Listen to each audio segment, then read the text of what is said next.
before we start hitting on the watches, one last thing, and I want to go around. Do you guys have one funny travel story?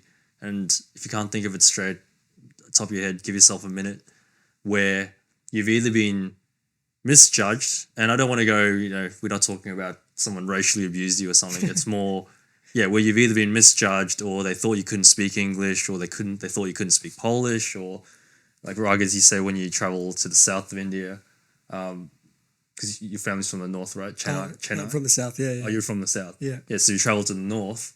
Yeah. And again, like the dialect's totally different. Yeah. Do you guys have anything you can think of? And I'll try out one myself as well.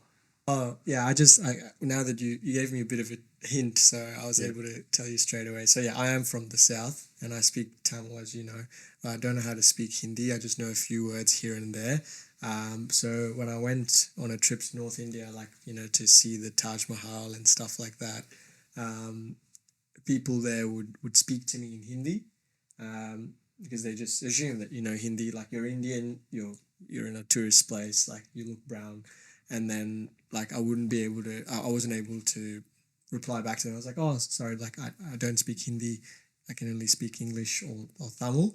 And then I remember this guy, he was like really offended. Like, he thought I was lying to him. He was like, what the hell? Like, how do you know how to speak Hindi? And he just like stormed off. And I was like, bro, like, I'm serious. I actually don't know how to speak the language. Because he was like, I think he was trying to ask me for directions or like ask me some sort of question. And I just wasn't able to.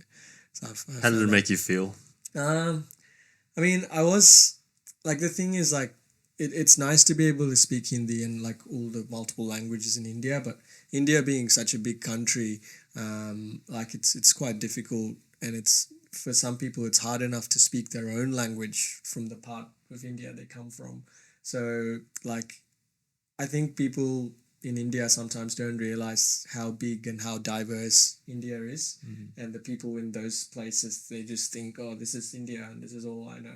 But then if you go north, south, east, west, there's like hundreds of languages, dialects. Yeah. And people just need to realize there's like more to the world than there's other people who speak other languages as well. Mm. And English is just universal. It's just a medium of communication. That's why we learn it. But other than that, yeah. That's my story. Well, I guess unless you travel, you don't really know outside of your bubble, right? Correct, you're ignorant, not because of yourself, but your circumstances. Yeah, circumstances, yeah, it's no one's fault, but it's not unreasonable. He expected me to speak Hindi, but it's just I come from a different place, that's all. Yeah. Well, you guys are at least useful in that you can speak more than one language, unlike myself. So I always get it, whether I go to restaurants or, travel to Asia. They'll start talking to me in Japanese or whatever, Chinese usually. Because of the tats, bro. Yeah, it must be.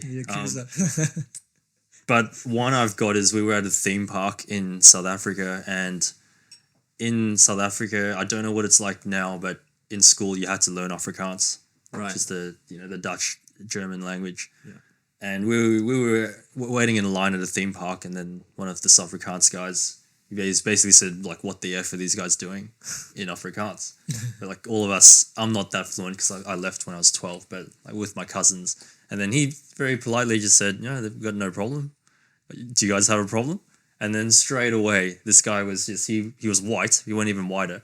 And he's, oh, no, I'm sorry. And then anyway, they started chatting for about 10 minutes, waiting in line. And it's just something simple like that where you don't expect someone to be able to speak or understand. Yeah. So I think it trips a lot of people out in South Africa that my family can speak Afrikaans. That's awesome. Yeah. Me not so well, but I mean I can understand a few basic phrases because like my parents can speak. But yeah, it's a cool trick to whip out, though, isn't it? Yeah. What about you? You got anything? I guess it's very similar. It's probably not as funny, but like I remember a few years ago I did a little Euro trip with like some of my mates, and we were in Poland. Yep. And we were catching the bus somewhere. I can't remember where. And I remember looking at the ticket lady. So there was a line in front of us of like all foreigners, and she had obviously like had it because like no one can understand anything, and she's just like repeating this phrase in English of like, this place, ticket this much or whatever. Yeah. And she was just like so frustrated by the end of it. And then I think we got to the line and she repeated it to us again. And then I said thank you in Polish and like, which way is the toilet or something like that.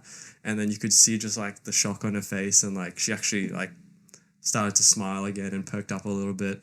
And it was just, small moment, but it was cool how like, something how she didn't expect us to be able to to speak just changed the dynamic. And It's funny how it can like diffuse the situation or just change the whole circumstances of this an altercation. Yeah. Well, she was just ready to go home, I'm sure. She was just like dealing with these foreigners like all day. Yeah. Yeah. Yeah.